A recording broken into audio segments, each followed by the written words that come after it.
이 시간 하나님께서 우리에게 주시는 말씀은 요한일서 2장 28절에서 3장 12절까지의 말씀입니다. 요한일서 2장 28절에서 3장 12절까지의 말씀 제가 봉독해 드리도록 하겠습니다. 자녀들아, 이제 그의 안에 거하라. 이는 주께서 나타내신 바 되면 그가 강림하실 때에 우리로 담대함을 얻어 그 앞에서 부끄럽지 않게 하려 함이라. 너희가 그가 의로우신 줄을 알면 의를 행하는 자마다 그에게서 난 줄을 알리라.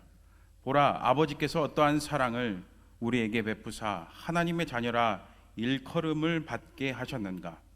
우리가 그러하도다. 그러므로 세상이 우리를 알지 못함은 그를 알지 못함이라. 사랑하는 자들아, 우리가 지금은 하나님의 자녀라. 장래에 어떻게 될지는 아직 나타나지 아니하였으나 그가 나타나시면 우리가 그와 같을 줄을 아는 것은 그의 참모습 그대로 볼 것이기 때문이니, 주를 향하여 이 소망을 가진 자마다 그의 깨끗하심과 같이 자기를 깨끗하게 하느니라. 죄를 짓는 자마다 불법을 행하나니 죄는 불법이라. 그가 우리 죄를 없애려고 나타나신 것을 너희가 아나니 그에게는 죄가 없느니라. 그 안에 거하는 자마다 범죄하지 아니하나니 범죄하는 자마다 그를 보지도 못하였고 그를 알지도 못하였느니라. 자녀들아, 아무도 너희를 미혹하지 못하게 하라. 의를 행하는 자는 그의 의로우심과 같이 의롭고 죄를 짓는 자는 마귀에게 속하나니 마귀는 처음부터 범죄함이라. 하나님의 아들이 나타나신 것은 마귀의 일을 멸하려 하심이라. 하나님께로부터 난 자마다 죄를 짓지 아니하나니 이는 하나님의 씨가 그의 속에 거함이요 그도 범죄하지 못하는 것은 하나님께로부터 났음이라. 이러므로 하나님의 자녀들과 마귀의 자녀들이 드러나나니 무릇 의를 행하지 아니하는 자나 또는 그 형제를 사랑하지 아니하는 자는 하나님께 속하지 아니하니라. 우리는 서로 사랑할지니 이는 너희가 처음부터 들은 소식이라. 가인같이 하지 말라. 그는 악한 자에게 속하여 그 아우를 죽였으니 어떤 이유로 죽였느냐? 자기의 행위는 악하고 그의 아우의 행위는 의로움이라. 아멘. 할렐루야. 네, 오늘도 오후 예배 드리시는 여러분들 가운데 하나님의 은혜와 평강과 축복이 가득 넘치기를 간절히 바랍니다. 오늘은 하나님의 자녀로서 살라, 하나님의 자녀로서 살라라는 제목으로 말씀 나누도록 하겠습니다. 어떤 분이 어렸을 적에 할아버지께 옛날 이야기를 들었습니다. 이야기는 이런 이야기입니다. 옛날 한 서당 훈장이 삼형제인 제자들에게 장래 희망을 물었습니다. 그랬더니 첫째가 나서서 말합니다. 장원급제에서 저는 정승이 되겠습니다. 기특하다고 칭찬해 줬습니다. 둘째는 이렇게 말했습니다. 저는 나라를 지키는 장군이 되겠습니다. 참 좋은 일이라고 막 칭찬을 해줬습니다. 근데 막내의 대답은 뜻밖이었습니다. 이렇게 말하는 거예요. 저는 개똥을 갖고 싶습니다. 개똥을 3개를 갖고 싶습니다. 장래 희망을 물었더니 뜬금없이 개똥을 1개도 아니고 3개를 갖고 싶다고 하니까 이 훈장이 궁금해서 아니 도대체 왜 개똥을 3개를 갖고 싶냐 이렇게 물었습니다. 그랬더니 이렇게 대답합니다. 개똥 하나는 글 공부를 싫어하면서 정승이 되겠다는 큰 형님 입에 넣고 싶습니다. 그리고 또 하나는 저보다 겁도 많으면서 장군이 되겠다는 둘째 형님 입에다가 집어넣고 싶습니다. 그 이야기를 듣고 훈장님은 격양된 목소리로 물었습니다. 아니 그럼 나머지 개똥 하나는 어떻게 할 참이냐? 이야기를 들려주시던 할아버지는 다음과 같은 말로 이야기를 마무리했습니다. 살면서 헛된 꿈에 젖은 사람을 칭찬하는 훈장의 입에 3번째 개똥을 넣어주지 못하면 앞으로 그 개똥은 네 몫이 될 거다. 여러분, 이처럼 우리가 이 세상을 살면서 용기 있게 살아가는 것이 참 중요합니다. 하지만 요즘에 보면 우리가 세상에서 그리스도인으로서 그리스도인임을 용기 있게 당당하게 드러내면서 살아가기가 쉽지만은 않은 것 같습니다. 뉴스나 인터넷 신문 기사를 보세요. 연일 교회와 그리스도인들을, 목회자들을 비난하는 내용들이 많이 있습니다. 그리고 거기에 달린 댓글들을 한번 여러분 읽어보신 적 있습니까? 참 기가 막힙니다. 차마 입에 담을 수도 없는 내용들이 가득 있습니다. 여러분, 이런 시대에 우리가 살다 보니까 우리가 그리스도인으로서 용기 있게 당당하게 살아가기란 쉽지가 않습니다. 여러분 어떻습니까? 세상에서 사람들에게 그리스도인임을 당당하게 드러내면서 그들에게 선한 영향력을 끼치면서 복음을 전하면서 살아가고 계십니까? 여러분, 그렇다면 우리가 이 세상에서 어떻게 용기 있게 그리스도인으로서 당당하게 살아갈 수 있을까요? 오늘 28절 말씀을 보세요. 자녀들아, 이제 그의 안에 거하라. 이는 주께서 나타내신 바 되면 그가 강림하실 때에 우리로 담대함을 얻어 그 앞에서 부끄럽지 않게 하려 함이라. 아멘. 사도 바울은 우리에게 그의 안에, 곧 예수 그리스도 안에 거하라고 권면합니다. 왜 그렇습니까? 예수님께서 재림하실 것이기 때문입니다. 예수님께서 이 땅에 분명히 다시 오십니다. 처음에 오셨을 때는 우리를 구원하러 오셨습니다. 구원자로 오셨습니다. 그러나 다시 오실 때는 뭐하러 오십니까? 그렇죠, 심판하러 이 땅에 다시 오는 줄 믿습니다. 그래서 주님이 이 땅 가운데 다시 오실 때 우리가 부끄럽지 않기 위해서 우리는 예수 그리스도 안에 거해야 될 줄 믿습니다. 세상 속에 그저 세상 사람들과 똑같이 살다가 주님께서 이 땅에 오시면은 부끄러움을 당할 수밖에 없는 거예요. 그러므로 다시 말하면 예수 그리스도 안에 거하라는 말씀은 예수님을 믿고 하나님의 자녀가 되라는 말씀입니다. 그렇다면 여러분, 예수 그리스도 안에 거하는 하나님의 자녀로서 우리는 세상 가운데 어떻게 살아가야 하겠습니까? 오늘 말씀은 우리에게 그 답을 주고 있습니다. 첫 번째로, 하나님의 자녀는요, 하나님의 사랑을 확신해야 합니다. 오늘 본문 3장 1절 말씀 보세요. 보라, 아버지께서 어떠한 사랑을 우리에게 베푸사 하나님의 자녀라 일컬음을 받게 하셨는가. 우리가 그러하도다. 그러므로 세상이 우리를 알지 못하면 그를 알지 못함이라. 아멘. 상반절에 보니까 보라, 아버지께서 어떠한 사랑을 우리에게 베푸사 하나님의 자녀라 일컬음을 받게 하셨는가 하면서 사도 요한은 하나님 아버지께서 우리를 하나님의 자녀 삼아 주신 것은 하나님의 사랑 때문이라는 거 고백하면서 감탄을 합니다. 여러분, 그러면 그 사랑이 무엇입니까? 그렇습니다. 우리는 죄인이라 죽을 수밖에 없는, 저 멸망 가운데 빠져서 지옥에서 허우적거릴 수밖에 없는 그런 존재였습니다. 그런데 하나님께서 우리를 구원해 주시기 위해서 어떻게 하셨습니까? 그렇죠? 독생자이신 그 예수 그리스도를 십자가에 내어주심으로 우리의 죄를 용서하시고 우리를 하나님의 자녀 삼아 주셨습니다. 여러분, 그 사랑은 너무나도 크고 놀랍기 때문에 이 세상에 어떠한 것도 비교할 수 없으며 측량할 수도 없기 때문에 오늘 말씀에서 사도 요한은 그 사랑을 어떤 사랑이라고 표현하고 있습니까? 그렇죠, 어떠한 사랑이라고 표현하는 거예요. 여러분, 그렇습니다. 우리는 그 하나님의 어떠한 것과 비교할 수 없는, 측량할 수도 없는 그 놀라운 하나님의 사랑을 받았습니다. 하지만 여러분 어떻습니까? 그 하나님의 사랑을 여러분 확신하고 계십니까?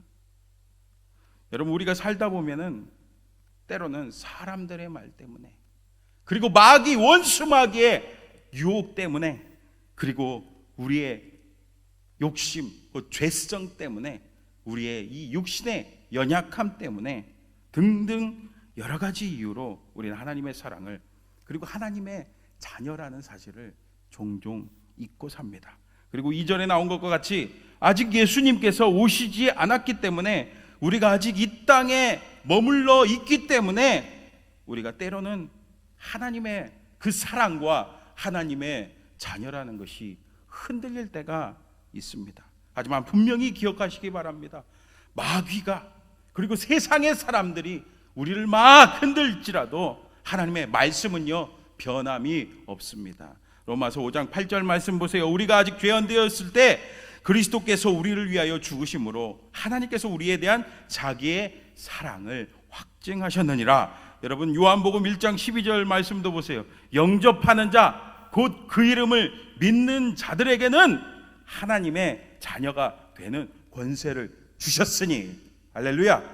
여러분, 이 말씀 붙드시기 바랍니다. 하나님의 말씀은 변함이 없습니다. 이 말씀을 꼭 붙들고 흔들리지 마시고 하나님의 자녀로서 하나님의 사랑을 확신하시기를 주님의 이름으로 간절히 바랍니다. 두 번째로, 하나님의 자녀는요 죄와 싸워 승리하는 삶을 살아야 합니다. 다시 말해서 거룩한 삶을 살아야 합니다. 3절을 보세요. 주를 향하여 이 소망을 가진 자마다 그의 깨끗하심과 같이 자기를 깨끗하게 하느니라. 아멘. 여러분, 이게 무슨 말씀입니까? 여기서 소망은 무슨 소망입니까? 2절 하반절 보세요. 그가 나타나시면 우리가 그와 같을 줄을 아는 것은 그의 참모습 그대로 볼 것이기 때문이니. 아멘. 여러분, 우리 주님의 재림의 날에 우리는 주님과 같은 모습으로 영화롭게 변화될 거라는 그런 말씀이죠. 이렇게 하나님의 자녀는요 이 소망을 가진 자들입니다. 또 그날을 소망하는 자들입니다. 그래서 하나님의 자녀는요 예수님처럼 깨끗한 거룩한 삶을 살아야 합니다. 여러분, 하나님의 사랑과 은혜로 하나님의 자녀가 된 자는요 교회에서 출석 예배드리고 또 봉사하고 뭐 그런 것들만 하는 거, 그게 전부가 아닙니다. 우리 삶 속에서 거룩한 삶을 살아야 합니다. 곧 범죄하지 않는 것은 하나님의 자녀됨이 드러나는 겁니다. 왜 그렇습니까? 6절을 보세요. 그 안에 거하는 자마다 범죄하지 아니하니 범죄하는 자마다 그를 보지도 못하였고 그를 알지도 못하였느니라. 그리고 또 9절도 보세요. 하나님께로부터 난 자마다 죄를 짓지 아니하나니 이는 하나님의 씨가 그의 속에 거하며 그도 범죄하지 못하는 것은 하나님께로부터 났음이라. 아멘. 우리가, 여러분, 우리에게는 하나님의 자녀라는 신분의 변화와 더불어 하나님의 씨가 주어졌습니다. 그래서 예수님을 믿으면 여러 가지가 변화되지만 그 중에 중요한 변화가, 여러분, 죄를 미워한다는 거죠. 여러분, 죄 지어보셨죠? 죄 지을 때 예수님 믿기 전, 믿은 후 어떻습니까? 다르잖아요. 죄를 미워하게 됩니다. 하나님처럼 의롭고 깨끗하게 살고자 하기 때문에 범죄할 수 없고 범죄하지 않게 된다는 말이죠.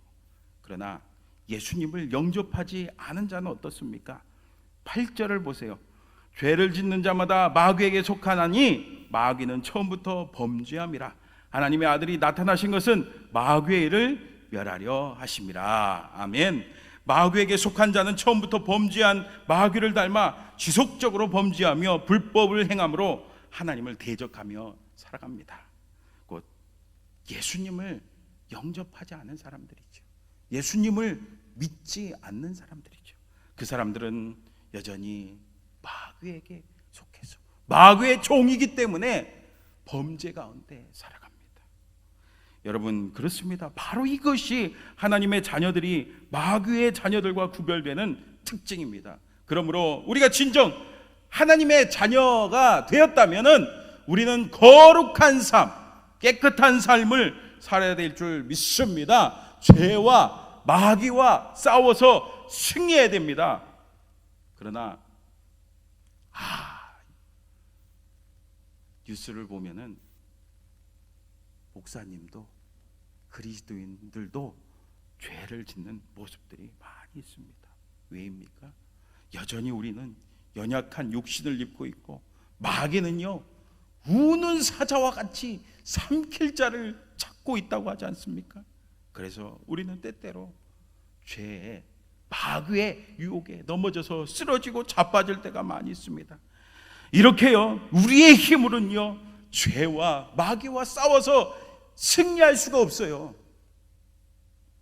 그러면 어떻게 합니까? 그렇죠, 바로 그렇습니다. 성령 하나님의 도우심을 구해야 됩니다. 성령 하나님께서는 죄를 깨닫게 해주시고 죄를 멀리하게 해주시고 승리하게 하여 주십니다. 그리고 무엇보다도 예수님께서는 십자가에서 원수 마귀를 단번에 승리하신 줄 믿습니다. 여러분, 이미 우리는 승리한 싸움을 싸우는 거예요. 그러므로 날마다 성령 충만을 구하며 예수의 이름으로 죄와 마귀와 싸워 승리하는 거룩한 삶 사시기를 간절히 바랍니다. 마지막으로 우리가 하나님의 자녀라면 사랑하며 살아야 합니다. 사랑해야 합니다. 여러분 11절 말씀 보세요. 우리가 서로 사랑할지니 이는 너희가 처음부터 들은 소식이라. 아멘. 하나님의 자녀는요 사랑할 줄 알아야 합니다. 내 안에 성령님이 계시기 때문에 그런 거죠. 그리고 예수님께서도 요한복음 13장 34절 35절에 이렇게 말씀하시잖아요. 새 계명을 너희에게 주노니 서로 사랑하라. 내가 너희를 사랑한 것 같이 너희도 서로 사랑하라. 너희가 서로 사랑하면 이로써 모든 사람이 너희가 내 제자인 줄 알리라. 아멘. 예수님께서는 제자들에게 서로 사랑하라는 이 새 계명을 주셨습니다. 새 계명을 주셨어요. 그런데 사실 우리는 다른 사람을 사랑하기가 쉽습니까? 어렵습니까? 사실 쉽지가 않습니다. 그럼 어떻게 다른 사람을 사랑할 수 있을까요? 여러분 이런 말을 많이 들어보셨을 거예요. 사랑받고 자란 사람이 사랑을 줄 수가 있다. 근데 여러분 사랑받고 자라셨습니까? 어떤 분들을 보면 어렸을 때 부모님께 또 형제들에게 또 주변 사람들에게 선생님에게 사랑을 못 받고 자란 분들도 있습니다. 그러면 어떻게 합니까? 그냥 포기해야 됩니까? 나는 못한다 해야 됩니까? 근데 생각해 보세요. 우리가 사랑을 받았습니까? 못 받았습니까? 앞서 말씀드린 것과 같이 우리는 어떠한 사랑, 정말이지 이 세상에서 어떠한 것도 비교할 수 없는, 측량할 수 없는 하나님의 놀라운 그 사랑을 받았습니다. 그 사랑을 받았기 때문에 그 십자가에서 드러난 하나님의 사랑으로 인해 죄인이던 우리가 하나님의 자녀가 되었기 때문에 그 사랑으로 우리는 다른 사람을 사랑할 수가 있습니다. 더군다나 9절에 나온 말씀처럼 하나님께서는 우리에게 하나님처럼 사랑할 수 있는 하나님의 씨, 하나님의 본성, 하나님은 사랑이시죠? 예, 바로 그 씨를 주셨습니다. 그러므로 진정 예수님을 믿고 하나님의 자녀가 된 자는 하나님께서 주신 그 사랑으로 다른 사람을 사랑할 수가 있습니다. 그러니까 여러분 핑계가 될 수 있어요?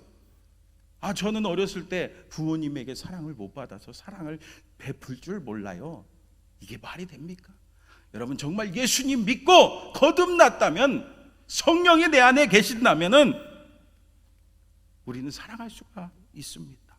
그러니까 내 이름으로, 내 힘으로 사랑은 못해요.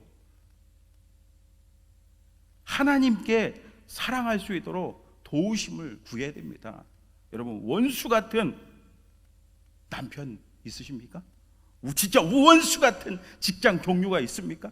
여러분 정말 원수 같은 내 이웃이 있습니까? 하나님의 사랑을 구하시기 바랍니다. 그 사랑을 구하시기를 바랍니다. 그래서 그 사랑으로 그 사람을 사랑하시기를 주님의 이름으로 축복합니다. 그러므로 우리는 사랑할 수 있는 존재이며 능력을 가진 자로서 십자가에서 드러난 하나님의 사랑에 감사하며 여러분 순종하시기 바랍니다. 사랑을 실천하시고 베푸시기를 바랍니다. 사랑하는 성도 여러분, 우리 주님 이 땅에 다시 오십니다. 분명히 재림하십니다. 우리 주님 심판주로 오셨을 때 여러분, 우리 주님 앞에 섰을 때 여러분 부끄러움 당하면 되겠습니까? 그러면 여러분, 우리가 하나님의 크신 사랑으로 하나님의 자녀가 된 것을 확신하고 세상 속에서 죄와 마귀와 싸워 승리하며 서로 사랑해서 주님 앞에 섰을 때, 이야 잘했다 충성된 종아 라고 칭찬받는 저와 여러분 다 되시기를 주님의 이름으로 축원합니다. 기도하겠습니다. 사랑과 은혜가 많으신 하나님 아버지 감사합니다. 무엇보다 하나님의 자녀 삼아주심을 너무나도 감사합니다. 우리가 죽을 수밖에 없는 그 죄인이었지만 그 예수님의 십자가의 보혈로 구원받고 하나님의 자녀된 것을 믿습니다. 이 확신이 흔들리지 않도록, 그리고 죄와 마귀와 싸워 승리할 수 있도록 늘 성령 충만, 말씀 충만, 기도 충만하게 하여 주시옵소서. 그리고 하나님의 자녀로서 하나님께서 베풀어 주신 놀라운 그 사랑을 나누고 베풀 수 있는 넉넉한 마음도 허락하여 주시옵소서. 그래서 주님 다시 오시는 날 주님 앞에 섰을 때 칭찬받는 우리 모두가 될 수 있도록 축복하여 주시옵소서. 감사드리며 사랑이 많으신 예수님의 이름으로 기도합니다. 아멘.